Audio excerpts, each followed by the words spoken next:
Hello and welcome to the Ilene Silverman Show. I'm your host, Ilene, and on this week's program, our guests from UF Opera Theater and School of Music discuss the upcoming children's opera, Hansel and Gretel, a musical treat for the entire family. Stay with us, we'll be right back.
Welcome back. Thanks for joining us for our program. I'm very pleased to introduce my guest, Dr. Anthony Offerle, Associate Professor of Voice, Director of UF Opera, University of Florida School of Music.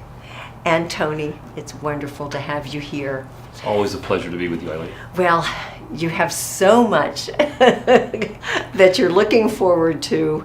The production of Hansel and Gretel, the children's fairy tale come to life on the stage at the Phillips Center, November 16th and 17th. And I congratulate you because here you are bringing another wonderful performance to all of us in our community. Well, that's what we're all about. We're here about enriching the arts, enriching the lives of our community here in Gainesville and in North Florida. And this is, to count it up this year, this is the 6th major production we've done. We did La Traviata, Tosca, The Magic Flute, The Red Silk Thread, La Boheme. It's an amazing collaboration with the University of Florida Performing Arts and now with Brian Joes, who is leading that group. Right. And so take us back. Okay, now we know. Go over that again. Hansel and Gretel, beautiful, a lavish production really that's coming here. A lavish production with an incredible 80-piece UF Symphony Orchestra under the direction of Maestro Raymond Chobaz, a phenomenal conductor, especially for singers. And I can't always say that, but he's a marvelous conductor with singers. And this production has gorgeous sets, state-of-the-art, digital magic. Beautiful. And yes, of course, gingerbread houses, and of course an amazing cast. Yes. We have phenomenal singers made up of our undergraduate and graduate voice performance majors, and a guest artist coming in from out of town who will be playing the role of the witch. Oh, excellent. And we have two of your outstanding performers here that we'll be talking to a little later in the show. Wonderful. Yes, and one is playing the role of Peter the father, the other, Jacqueline, playing the role of Hansel. So, yeah, so we're getting to learn some of the behind the scenes of what it's taking to have the magic on the stage when we're in the audience. It takes a lot of work. Yes, and you mentioned collaboration. Collaboration is the key word. And you have told me there's nothing that collaborates, there's no performing arts that collaborates as much as opera. There isn't bring really. it all together. Possibly Yeah. a musical theater, sure. Yes. Film to a certain degree, but in live theater and live stage production, opera is really the peak. It's the Mount Everest of performances. I always like to say that producing and directing a production like this is like climbing a mountain. It takes a long time and a lot of work and a lot of sweat, and you might get injured along the way. But when But you keep going. when you get to the top, the view is spectacular. And the Outstanding. people that have come together for this are, I mean, it's all within the School of Music even. It's all the vocal and all the instrumental, pretty much all the instrumental students and faculty Right. are working on this. We have theater and dance involved. We have lighting design, costumes. It's everything. Yes, and of course you have Dr. Elizabeth Graham, who is such an integral part of this and of the opera theater. She is our mentor and our founder and a professor emeritus of voice. And without her, we wouldn't have that wonderful The guide. cheering section and keeping us Right. going. And we've instituted a Elizabeth Graham Fund for Opera, which is being built from the ground up. We had a fundraiser not too long ago, about a week or Right. so ago, an opera Yes. soiree. Raised some money for Beautiful. that foundation, and it's used for supporting students, for productions, for travel, anything that needs to be done within the opera program. Right, and to give them all that extra opportunity. It costs a lot of money to produce opera. It does. It's not an inexpensive endeavor. Well, that is very fitting for all that she has done. And take us back a little. Okay, Hansel and Gretel, we all go. The folk story, the fairy's tale. Give us a bit of the history of that. Well, it's based on a story by the Brothers Grimm. They also did Cinderella and all the other, Little Red Right. Riding Hood, all these wonderful, wonderful tales. And this is the operatic adaptation of this Okay. by Engelbert Humperdinck. Not the Engelbert Humperdinck Yes. you may know from But- 60s pop tunes, but he actually got his name from the composer. Right, from that composer. From that composer. But it's very Wagnerian in its scope. Humperdinck was a fan of Wagner. He loved those rich harmonies, the lush sonorities, the big orchestration, and he put it together in this children's opera. So it introduces kids to marvelous music, but that wonderful, rich, late romantic Right. sound that you can't get unless you have a huge orchestra like this. Oh, fabulous. And again, it's in English. In English? And then you have those super titles also. Well, Yeah. and every venue is different. The acoustics are different. We want everyone to understand, everything we're saying. So Exactly. even though it's in English, we're going to go ahead and have the English super titles as well. People Think can it's look at them. helpful. They don't have to look at them, but they're Right. there. But you giving us all opportunity, and we're going to take a very quick break. Even though you're in tuxedo, we're properly dressed for the opera, but the opera is for everyone. Absolutely. And it is a welcoming production, Hansel and Gretel, and we're going to talk more about that. Wonderful. Stay with us. We'll be right back.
We're back talking about the upcoming performance of Hansel and Gretel, and I'm pleased to introduce Jacqueline Polikas and Connor Berman, both performing in Hansel and Gretel, and both of you studying at UF School of Music and seeking master's degree in vocal performance. So first off, I'm impressed.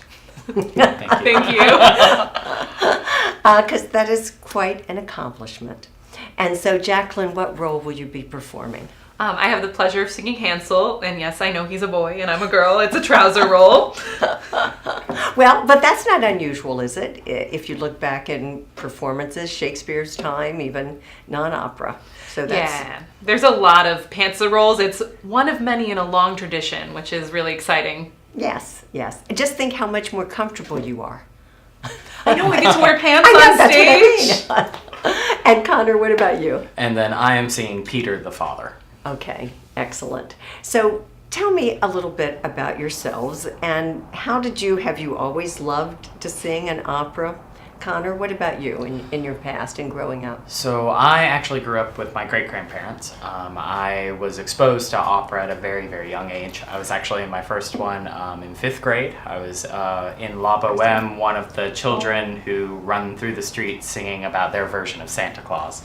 And so it's always been very near and dear to my heart, and it was only natural that that's what I ended up going on to pursue. And wait, what type of baritone, right? Yes, I'm Yes, a lyric okay. baritone. All right. And then what about you, Jacqueline? I just like to sing.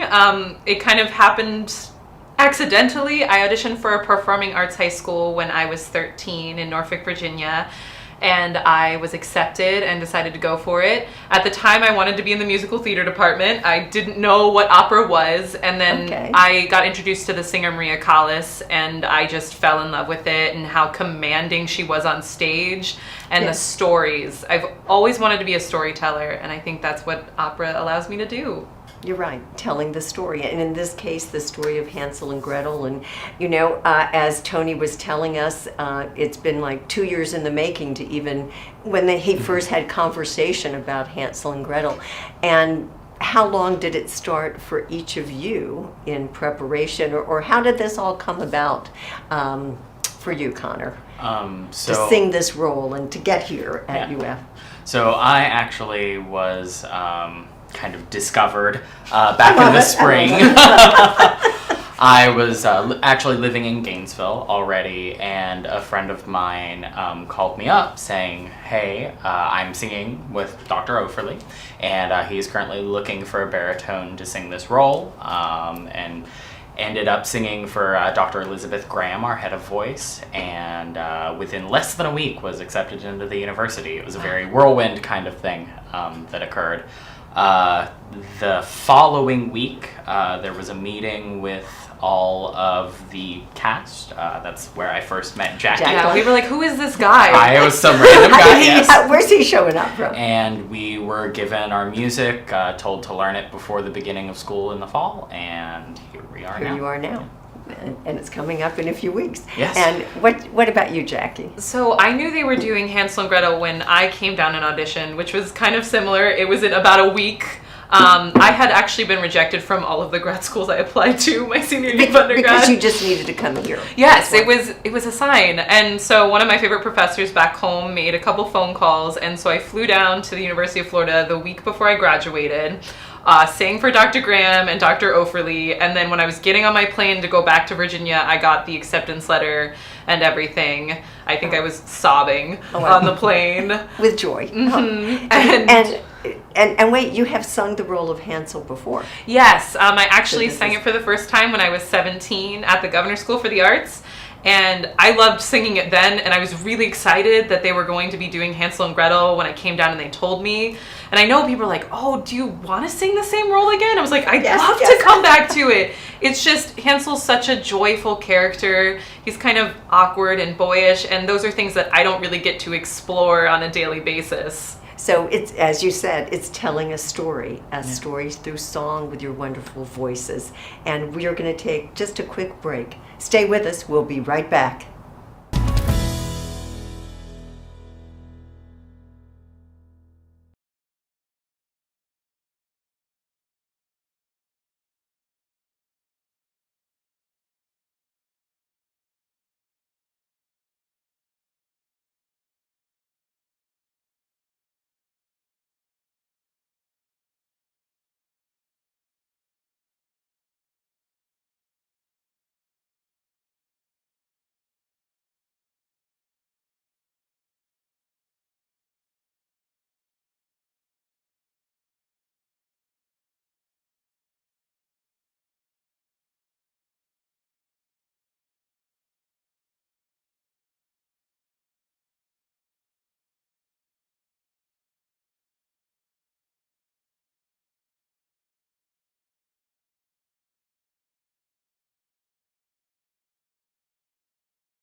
We're back talking about the upcoming performance of Hansel and Gretel.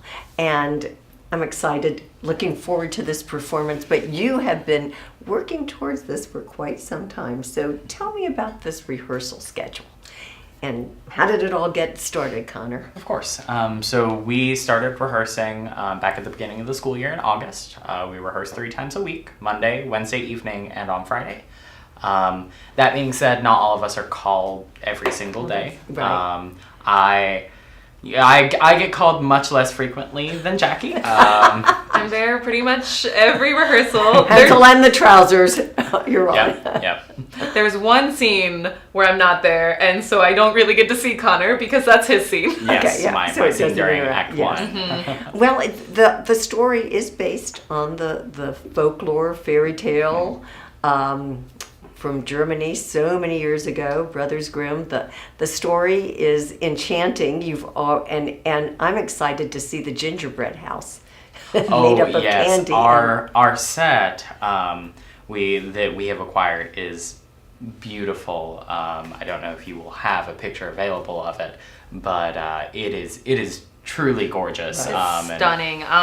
It's really amazing to get to work with these professional sets as a grad student. Yes. And they're just wonderful. I mean, even seeing the photos, we haven't seen them in person yet, but we're all super excited. Because this is like and the costume. So every layer you add increases the journey. So tell me about the journey of building your character, of being Peter, the father. So it's interesting because I've both had the work that I've done in rehearsal, but also some things that have impacted my day-to-day life, and I would be referring to I've been growing a beard for this role since June. Okay.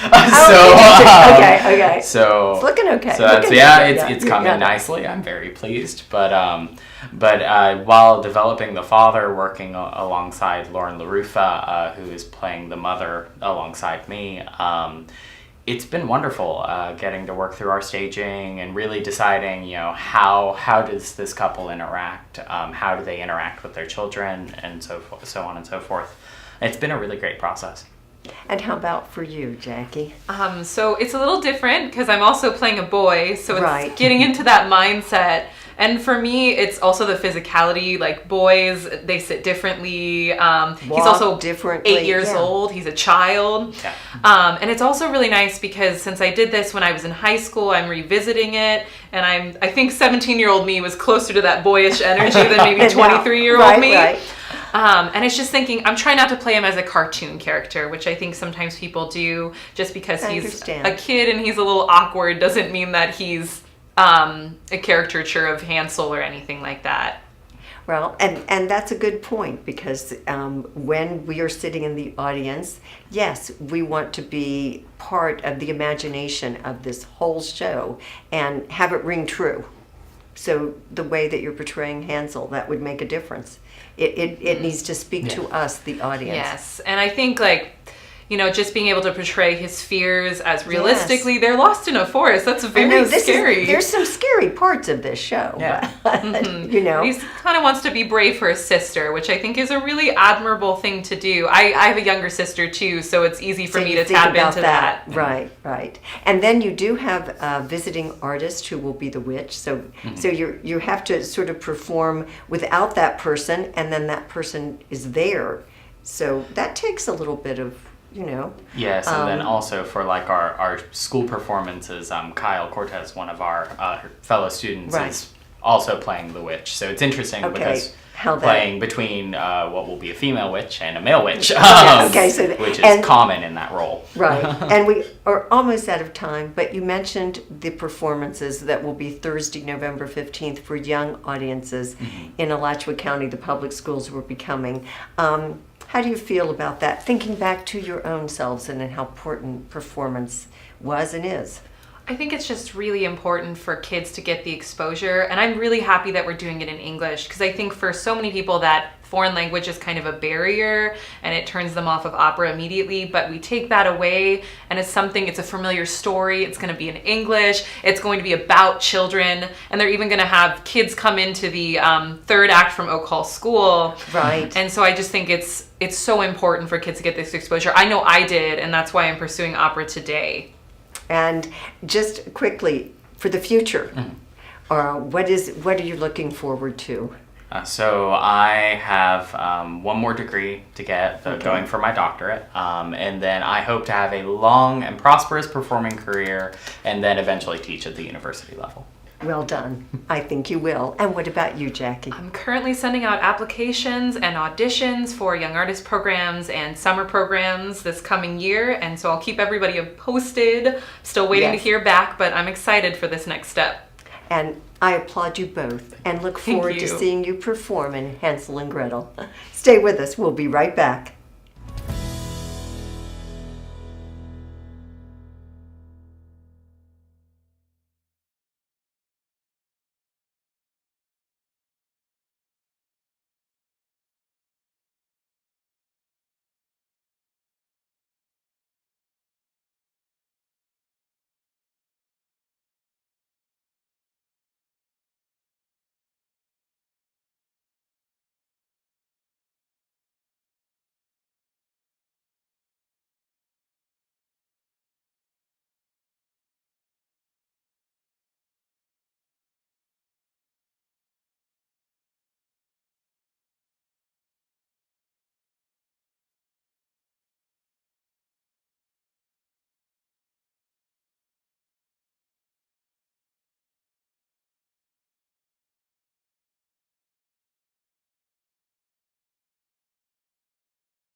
We're back talking about the upcoming performance of Hansel and Gretel with Dr. Tony Offerle.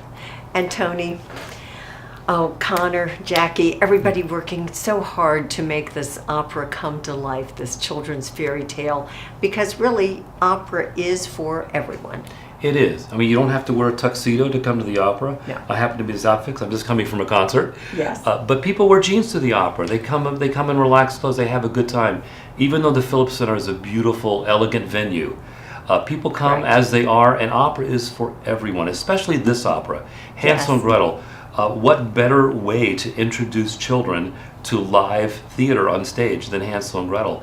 And it's also, even though it's a story that we all know, Right. it's not specifically for kids. The music is engaging, the story is engaging. You may have not remembered the story for 30, 40 years. You may Depends have on who to you... read the synopsis to bring yourself up to date. But it's a story for everyone, and because it's so familiar, and you're not wondering what's happening here and there, and you can just sit back and enjoy the music. Enjoy the music. And it's a good opportunity for families to come because it's a holiday treat for everyone. Grandparents to bring grandkids, and maybe they, as you're saying, they remember the fairy tale, but now they see a different twist. They see different things, and they're sharing it in another life experience with other members of their family, because performing arts, well, I love the performing arts, so it's not like no other experience that you can compare to. I agree. It is a moment that you cherish. Absolutely, and when you share it with family and you share it with friends, it's even more special. I agree.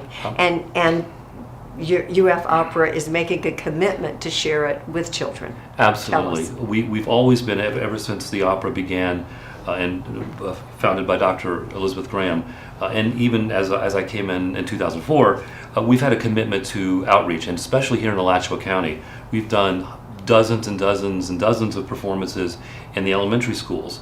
A few years ago, we brought an entire opera house, an entire Phillips Center full of students to see the Red Silk Thread. Yes, and we're I doing the remember. same thing this year.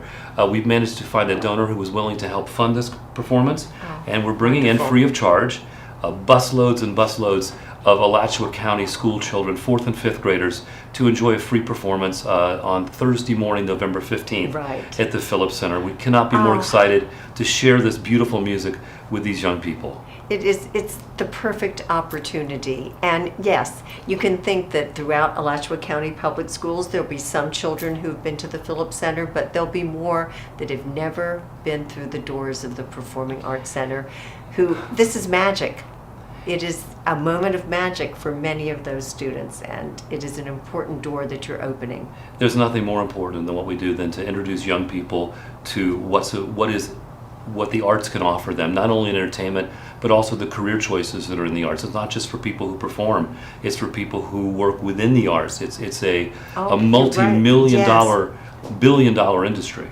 Right? When you think of all that's coming together in the collaboration that you're talking about to make this happen, yes, it does say that. And look at Connor and Jackie, and this is another launching point for them and the future that they have in store as vocal performers.